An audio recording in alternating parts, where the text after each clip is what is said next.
Hello, this is Martin Kove, a.k.a. John Kreese, and you're listening to 5105. And remember, sweep the leg. Hey everybody, this is Giancarlo Aulino reporting for Vibe 105 with a Sports VIBEtalks segment where we're going to be talking Cobra Kai today, one of the hottest shows on Netflix going on right now. It's top in the world in English TV shows.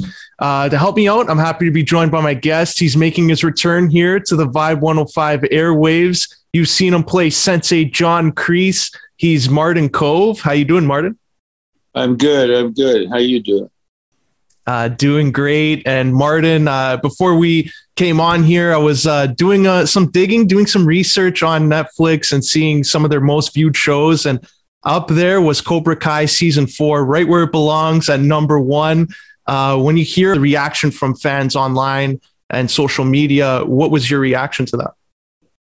Well, I knew that the show, season 4 was big, and it was, contributed to the writers who write very well. And this, especially this season, wrote a lot of colors for the characters, and I signed on for this character to have a little more vulnerability, and he's somewhat misunderstood. He's not a villain. And, you can tell by some of the flashbacks in season 3 and then a lot more in season 4. And he's smart enough to hook into Terry Silver and say, I need some help. And he saved this guy's life. And he's paid back, difficultly, let's just say, by the end of the show. And he's deceived. And there's a certain amount of vulnerability in that. There's a certain amount of simpatico in that from the audience when they see what happens to him. And I do get my revenge, but we can't throw any spoilers in there. But the interesting thing about it is the writing. The writing is always solid. It's always different. And I think in any show, when I did Cagney and Lacey, the writing was really good. We canceled twice, and yet we stayed on for 6 years because the writing was terrific and people cared about the characters. And that's, in essence, what I think every show, whether you're number 1 in the world or number 10, you've got to care about the people. You're inviting them into your living room every week to entertain you, and it's different than the movies. The movies have that big mystique and that big, landscape. Yeah. I'm a big Western fan, so whenever I see a movie, just the environment turns me on. If you see something in Monument Valley, it doesn't even matter what they're saying. I feel at home seeing the plateaus and the desert, and I'm from New York, but I have a metaphysical connection to the West because I was born on the day the Alamo fell. So March 6th is my birthday. And, I just have always had a metaphysical connection to Texas. And, that's the frontier. And so I just think that, these writers put it together as close as they can to a good Western. They really, choreograph these characters richly, Billy and Ralph and myself and the Cobra Kai kids. So there's a little bit of something for everyone, I believe, in that show. It's like the old Ed Sullivan show where everybody could get around the TV on a Sunday night and get something from the show. Everybody can get around the TV and watch Cobra Kai and come away with something that's exciting. Yeah. And I like how you brought up there about your character being misunderstood because last year when you joined us and you had that quote there, I put it online. I wanted to see how people reacted to it, if they felt the same. And it was a little 50-50. Some people liked you as a villain or they considered you as a villain. And then you have the other 50% that, understands that you're misunderstood. You're just teaching the right way of striking first. If an enemy confronts you, they are the enemy. They deserve no mercy. So when you see this season of Cobra Kai and just like you said there about being deceived there by Silver, do you think people are going to come around now and see, you know what, maybe Martin Kove's Sensei John Kreese isn't such a bad guy? Well, as I told you, that website, Cobra Kid, is that what it's called? CobraKid.com? Yeah. He does an entire video, which everybody should listen and watch. It's like a season 5 video that he's so perceptive and everything. And I looked at it just last night, and it was very flattering because he's so poignant. And this is a teenager. It's like a young, greedy filmmaker who wants to capture all the moments of the best TV show in town and then formulate what the future is going to be. Very creative, very creative. And yes, the answer to that question is I think the audience will get a sense that he has been slighted, and how he comes back and takes his revenge is something we can't really talk about, but it's all appropriate. It's all written well, season 5, and it's in the can, and what goes on from there is always a surprise. But these writers do write lots of texture, and it's something I insisted on when I joined. I didn't want to play one-dimensional character as I did in the movie. Yeah. And the fact that Terry Silver is in existence is because I could not do Karate Kid 3 because I got a TV show called Hard Time on Planet Earth. So they had to do a major rewrite. And my character was supposed to create the sting operation on Ralph and Mike Barnes. There wasn't any Terry Silver. It was John Kreese who was doing all of that activity. And then I got a series, and I couldn't get out of the series. So I could only be on the periphery of the movie. And, they set that up. They created a character, Terry Silver, sends me on vacation to Tahiti. And then the rest, I come back. But it was heartbreaking. It was a bittersweet experience. And I felt I let down John Avildsen, Jerry Weintraub. But my agent always said, I'll get you out of the series. Don't worry. And he couldn't. Oh. It was a big CBS show. Couldn't do it. So what's that movie then, Karate Kid Part 3, like, do you think that's all good things and happened for a reason? Because Terry Silver's in that, becomes this over-the-top villain, and now years later, we're seeing this great dynamic. Do you think at the end of it, although at the time, maybe you would have loved to have that character to be the more of a focal point in the third film, do you think it was all for a good reason now when you look back? Well, they needed, how many times can John Kreese just pontificate in front of the dojo? We've got to get Miyagi-Do. We've got to get Eagle Fang. They're combining against us, and we have to find a way because mercy is for the weak. How many times can you do that?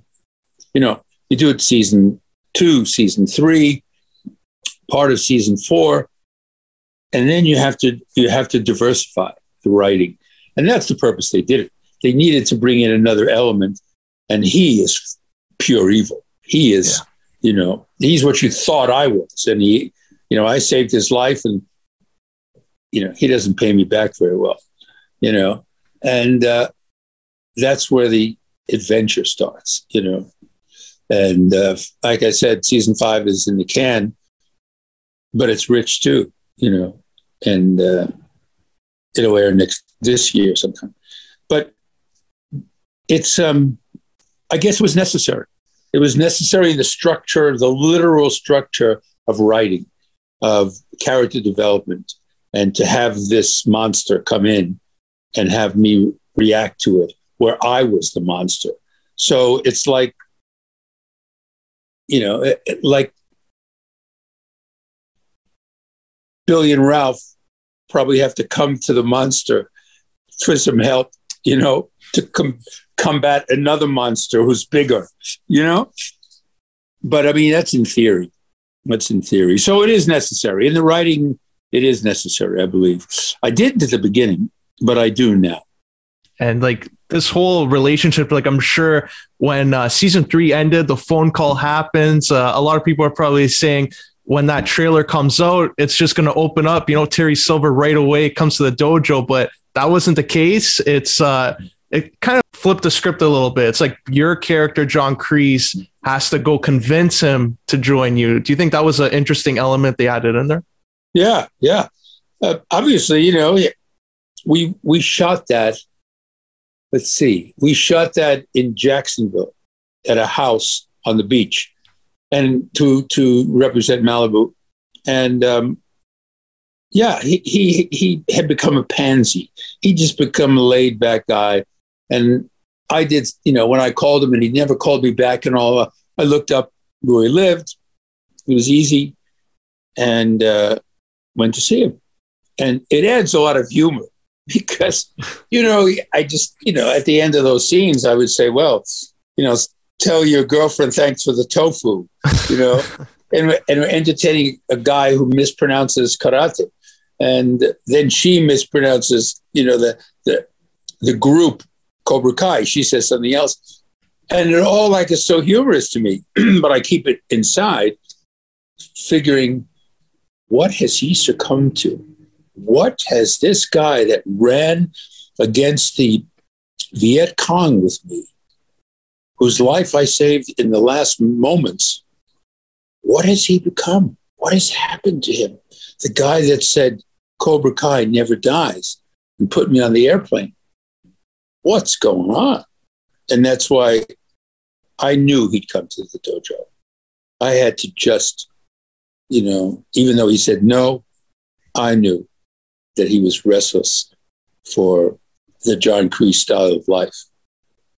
And how was that dynamic? Because the third film, it's not like when you, Ralph, and Billy there, you worked there for the other two films. So already that story's built in.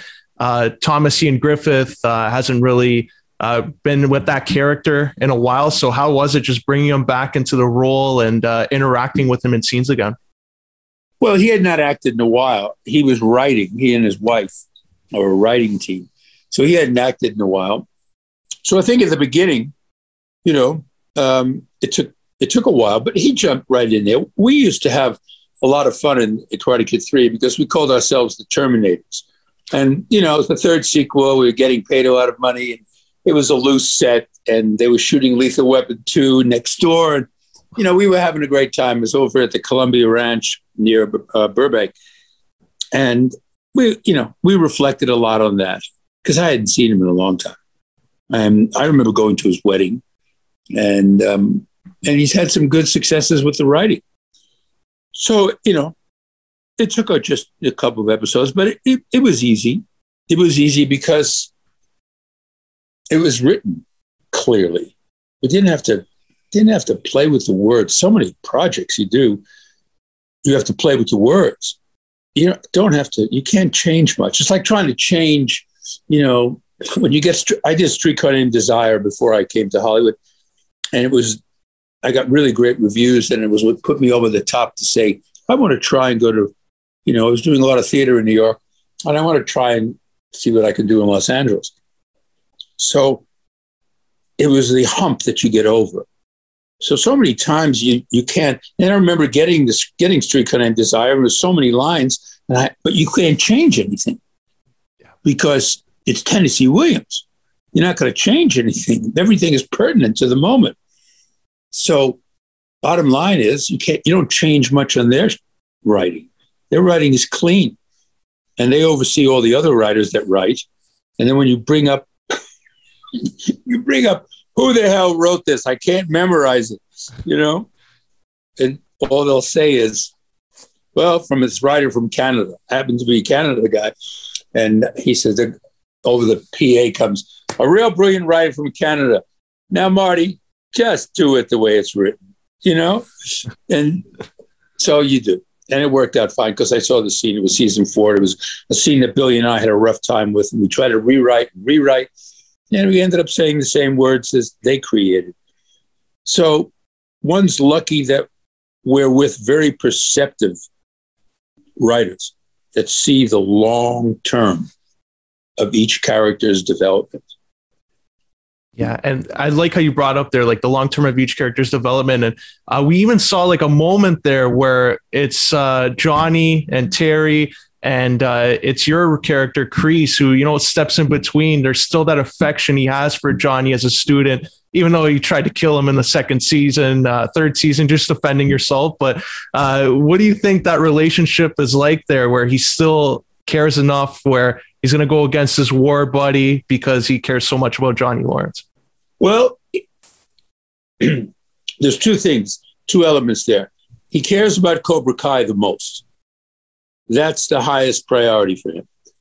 That's why I took the dojo in season 3, because Johnny Lawrence got soft, and he is my second priority. My love for him, he's like my son.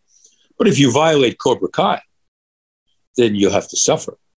And the second priority being Johnny Lawrence, I think my character will always have an affection for him, despite how he acts it out.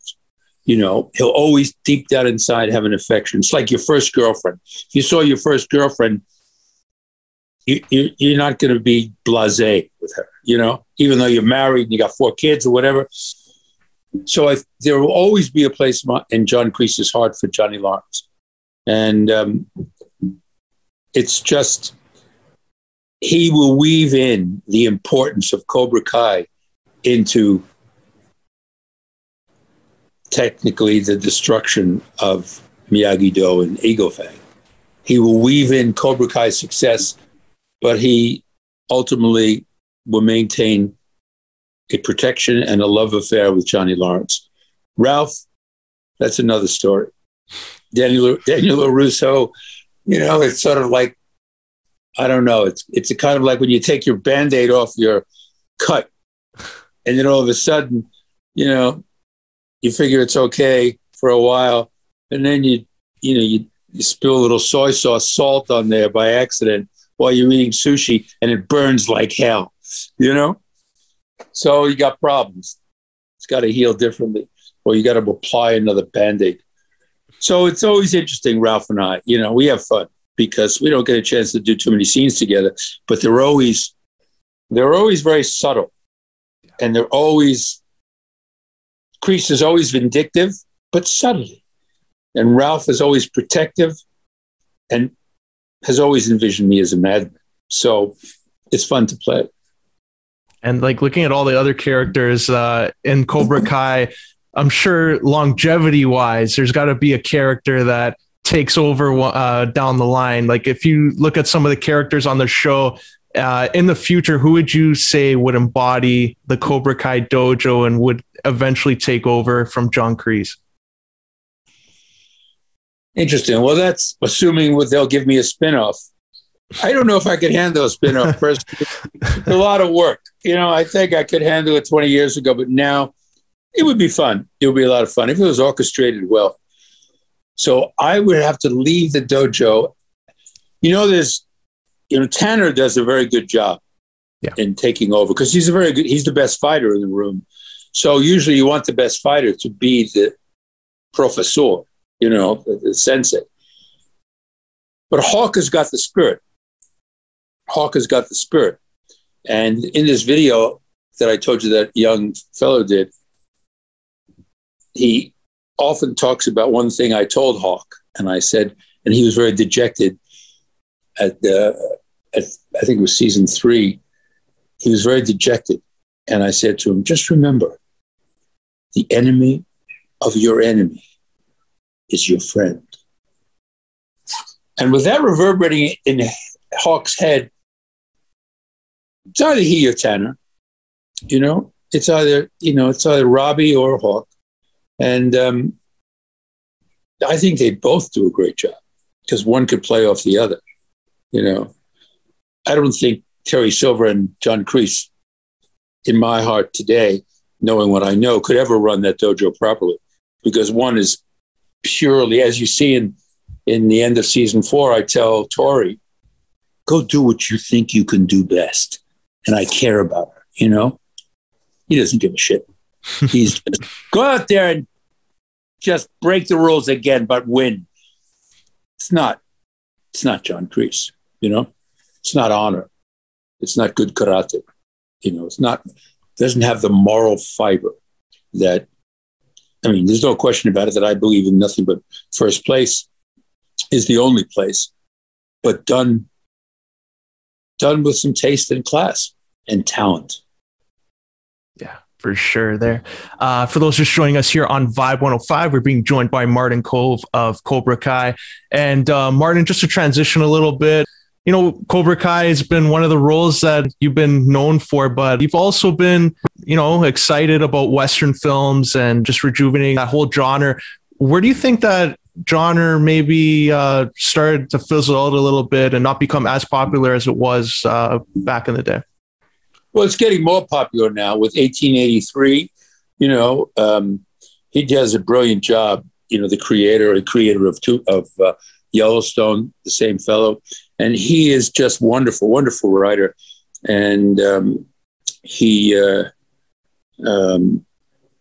was a rodeo cowboy, so he knows the West. And 1883 is brilliant, just brilliant.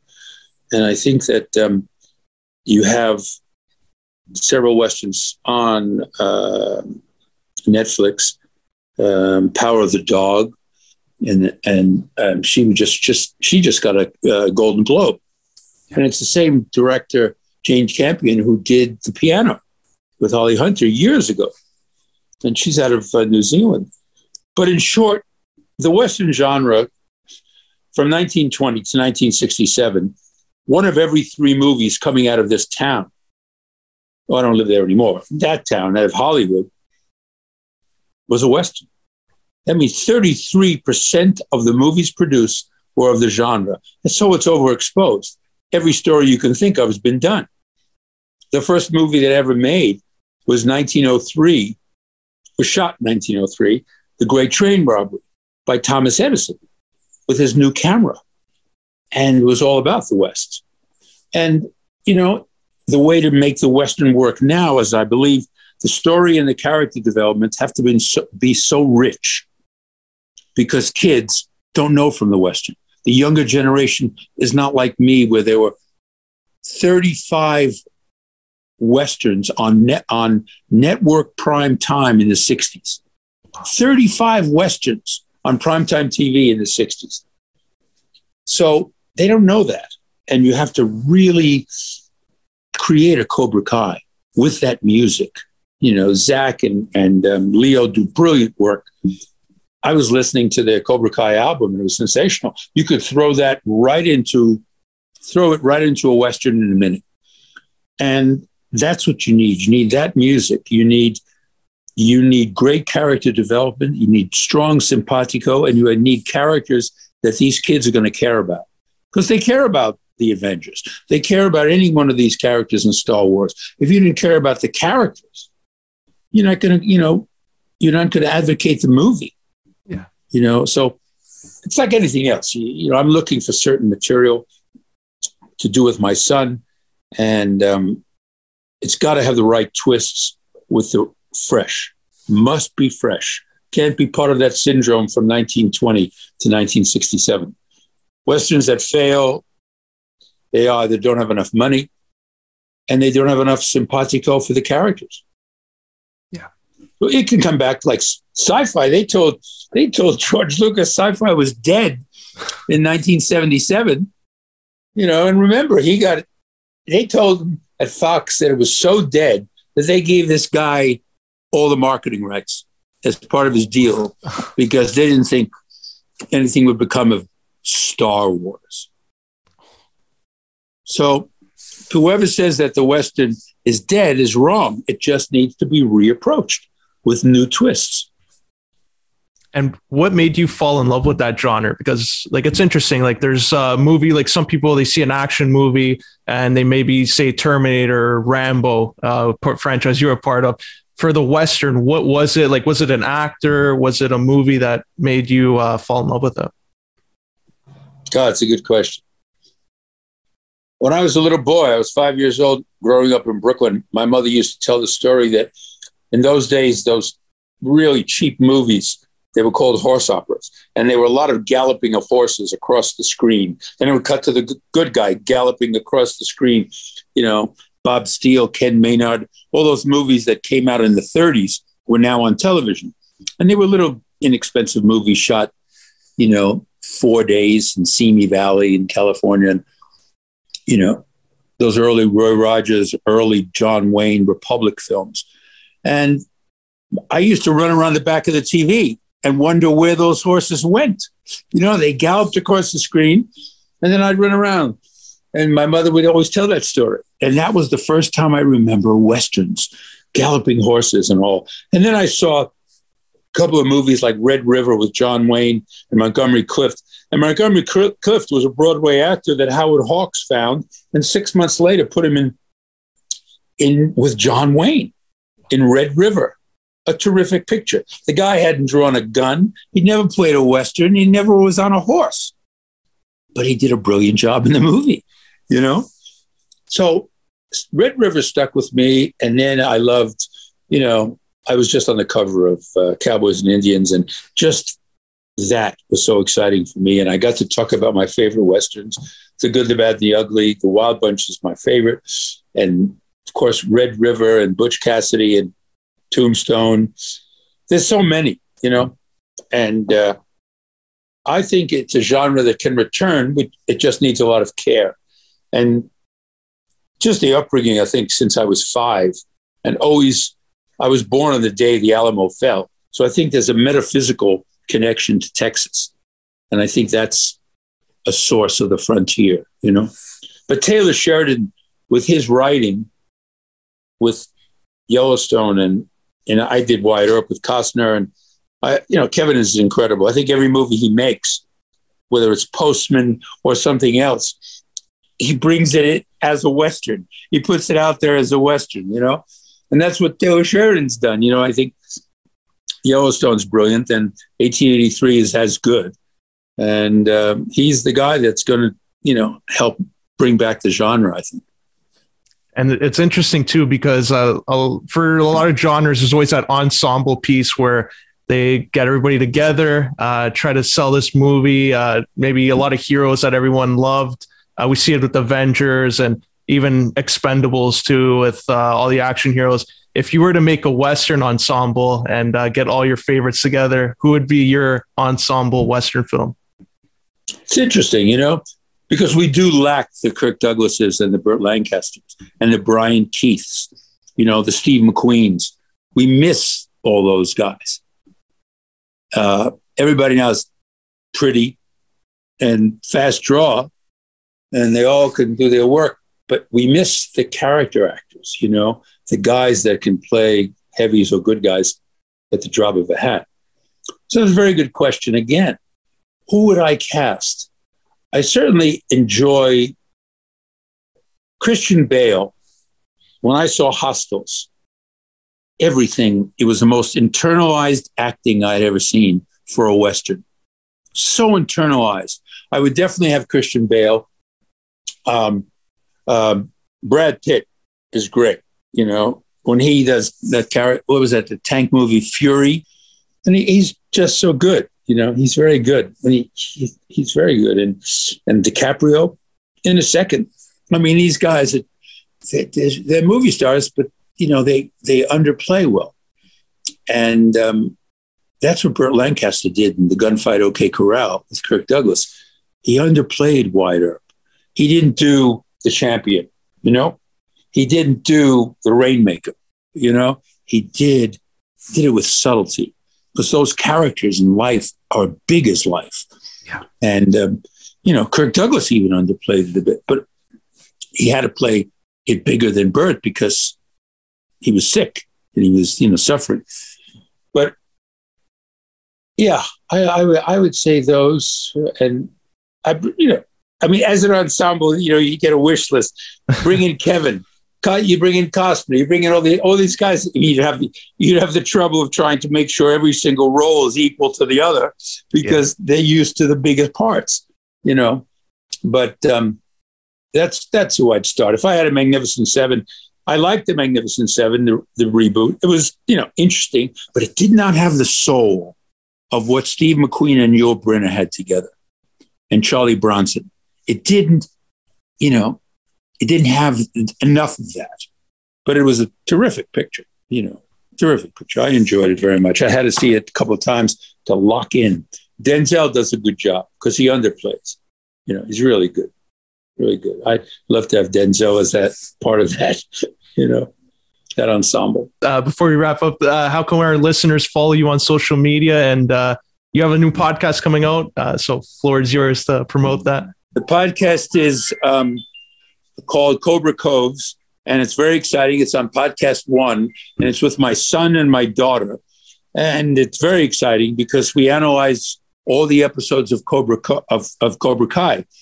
And she's a life coach, and, she's very well healed in mental health. And my son is acting, just got the part of Wyatt Earp in a picture that's a prequel to Tombstone, but he's an actor who has also been on Cobra Kai. And myself. And it's very exciting. Cobra Cove's in a couple of weeks on Podcast One. And you'll enjoy it. That's great. Well, Martin, I appreciate you sharing your time and being generous with your time here. And it was great talking to you about Cobra Kai again. And I wish you all the best with this new venture on your podcast and season 5 of Cobra Kai. Thanks a lot. Take care of yourself. And now back to your Vibe 105.